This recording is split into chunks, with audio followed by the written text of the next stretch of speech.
यूं तो अदबी दुनिया में मुझे वो घराना मुयस्सर आ गया था जिन्होंने मेरी बड़े खलूस के साथ आबियारी की और एक पौधे को तनावर दरख्त बना डाला। मुझे तो महसूस होता है कि जैसे तपते सहरा में कोई बारिश की मानिंद वो घराना था।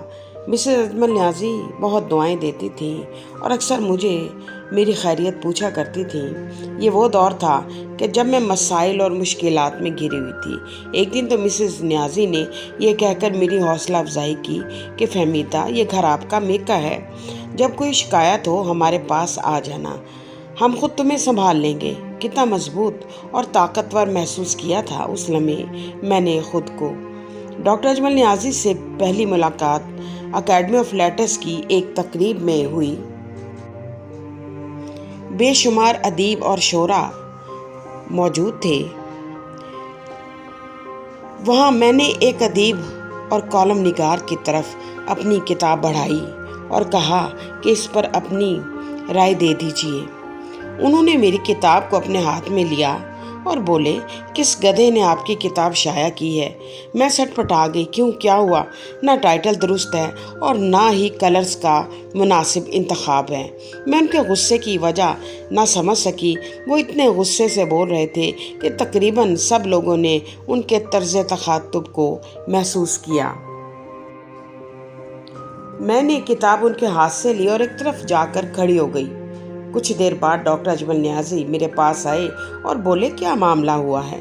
मैंने कहा, किताब का टाइटल दुरुस्त नहीं है। उन्होंने मेरी तरफ देखा और बोले, ओहो, भला राइटर भी इस तरह आंसू बहाते हैं? दिखाओ मुझे किताब। उन्होंने किताब मेरे हाथ से ले ली। काफ़ी देर तक मुताला करते रहे और फिर बोले, अरे वाह, आप तो बहुत अच्छी राइटर हैं। मौज़ूआत का चुनाव और टाइटल तो कमाल का है। मुझे उनकी बात से कुछ हौसला हुआ। कहने लगे, किस कॉलेज में पढ़ाती हैं?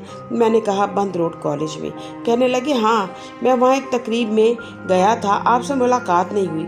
मैंने कहा, मुझे नहीं याद, हो सकता है मैं छुट्टी पर हूँ। मैंने उनसे कहा कि मेरी अगली किताब धूप का मुसाफिर मंजर आम पर आने वाली है, उस पर आप अपनी राय दे दें। उन्होंने कहा कि आप घर आ जाइए, मैं लिख दूंगा। अगले दिन मैं घर पहुंची तो उनकी अहलिया और बेटी बड़ी खुशदिली से मिली। मुझे एहसास ही ना हुआ कि मैं किसी बहुत बड़े और नामवर कॉलम निगार, शायर और अदीब के घर पर हूँ। मैंने उनको किताब दी और उन्होंने कहा, मुझे एक हफ्ते का टाइम दे ताकि मैं किताब का मुतालिया कर सकूं। एक हफ्ते के बाद मैं अपनी कुलीग के हमरा जब उनके घर पहुंची तो उन्होंने एक सफ़े पर लिखी हुई राय मुझे थमा दी। मैं राय पढ़कर बहुत खुश हुई। मैं बहुत जल्द ही उस घराने का फ़र्द बन गई। डॉक्टर साहब ने मेरी कई किताबों पर आरा लिख कर मेरी हौसला अफजाई की। जब भी कोई मसला दरपेश होता मैं मिसेस न्याजी से कह देती और वो कहती, फहमीदा घर आ जाओ, और अगले दिन मेरा मसला हल हो जाता। डॉक्टर साहब हमेशा यही कहते थे कि फहमीदा, तुम बड़ी जल्दी हौसला हार जाती हो। वो ये कहा करते थे कि तुम फिक्र ना करो, मेरा फ़लाँ MNA वाकिफ़ है, फ़लाँ मिनिस्टर दोस्त है, मैं कहलवा दूंगा और फिर मेरा मसला जो था वो हल हो जाता। ज़िंदगी इसी डगर पर चलती रही। इस घराने के साथ तकरीबन 15 बरस तक ताल्लुक़ रहा, लेकिन मैंने दोनों मियाँ बीवी के रवैये में कभी उतार चढ़ाव नहीं देखा। दोनों मुझसे बहुत ज़्यादा खलूस और अपनाइयत से मिलते रहे। मुझे वो वक्त भी याद है कि जब उनकी बेटी की शादी थी, दोनों मियाँ बीवी मेरे घर चलकर आए और मुझे लाजमन आने की ताकीद कर गए। हॉल में उनकी बेटी दुल्हन बनी बैठी थी। तमाम शायरा, शायर और हर तबके से ताल्लुक़ रखने वाले लोग वहाँ पर मौजूद थे। मिसेस न्याजी मेरे पास दौड़ी चली आई और बोली, हमारी मेहमान खसूसी आप हैं। मैंने उनकी तरफ देखा। उनकी आंखों में बेहद खलूस था। आज मुझे लगता है कि ज़िंदगी के मैदान जंग में जो हिम्मत और हौसले से मैं लड़ी हूँ वो उनका मरहून मिन्नत है, वगरना शायद मैं बहुत पहले हार चुकी होती।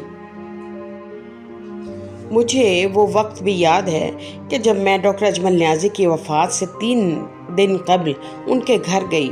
मिसेस न्याजी बहुत अफसरदा और कमज़ोर लग रही थीं। बोली, फहमीदा, वो शायरात और शायर जो डॉक्टर साहब के आगे पीछे घूमते थे, सब ने साथ छोड़ दिया है। मैं उनके कमरे में गई जिनको उनकी मिसेस उनका हुजरा कहा करती थी। आंखें बंद किए डॉक्टर साहब लेटे हुए थे।